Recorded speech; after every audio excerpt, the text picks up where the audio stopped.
Welcome back to the channel, and today's visit will be the new Venetian Fortress just on the edge of Corfu town. This was another major highlight of the trip and really was such an impressive architectural landmark to see.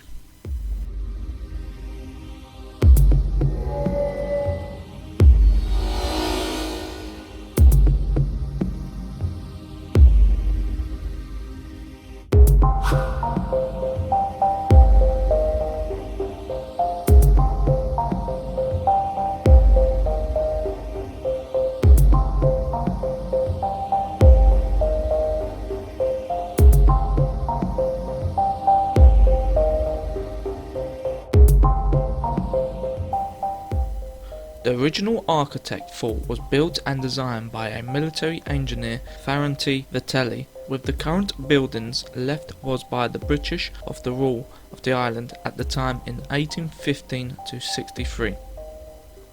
At the top of the castle there is a stone building that was used for its defences and a brick building which now in modern times serves as the naval station for Corfu. Most of the fortifications was expanded and redeveloped by the French and the British.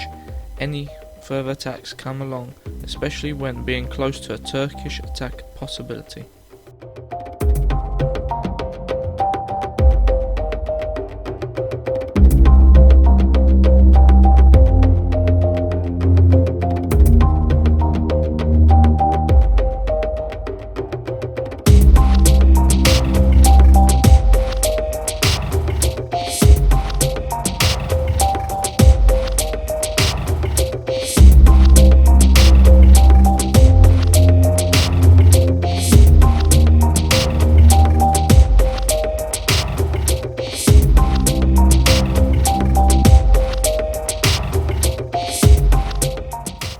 Most of the wars that occurred here was when the island was at siege by the Ottomans, as the fort was built from 1572 and made many improvements up until 1728.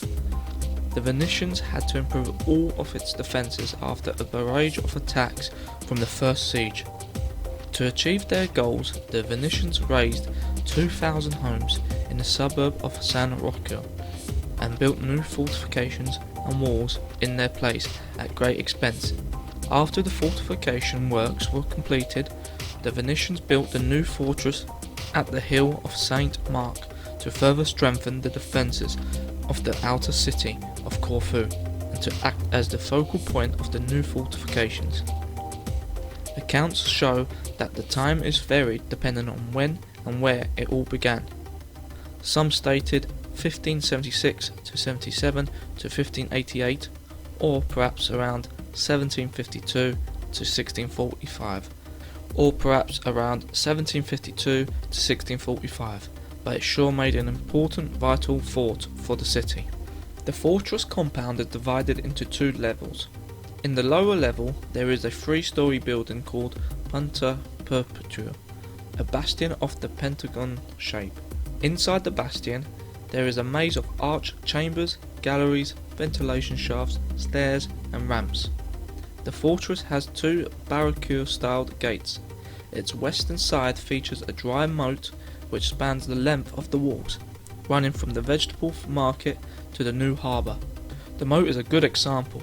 The structure features twin bastions named Scarpananos and Epta Enamoa, 7 winds, which has a accommodating view of the sea and the mountains of mainland Greece.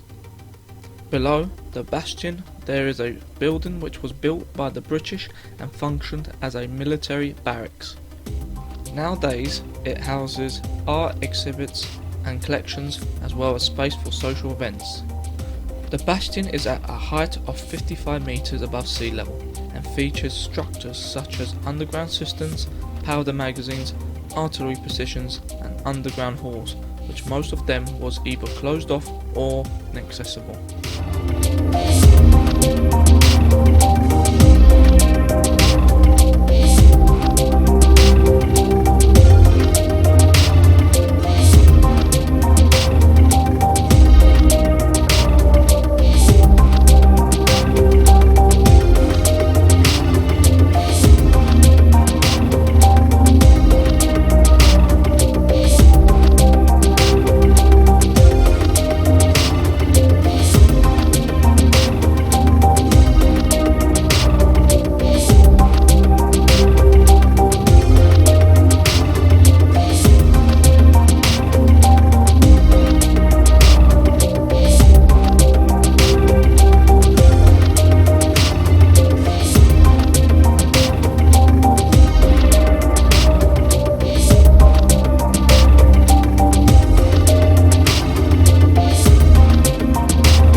sea defences of the new fortress were destroyed by the British when the British Protectorate came to an end and Corfu was united with Greece in 1864. Under the same agreement, the Avamri and the Vido Island, these forts were also destroyed. Vido Island I did visit, and you will see what the place looks like in a future video. When the latter fort was demolished, the explosion was so strong that it broke house windows on the Corfu side of the sea channel.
Once again, this fort was involved with the 1923 incident by the bombardment from the Italians, and there were Greek refugees being sheltered here.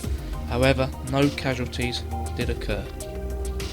This was another awesome tour looking around the fort and its ruined structure. It was a shame that other hidden gems of rooms that couldn't be opened up to the public, but you can still take it as it goes along. Thank you for watching, and stay tuned for another Greek adventure video in the near future. And please also consider subscribing and sharing the video.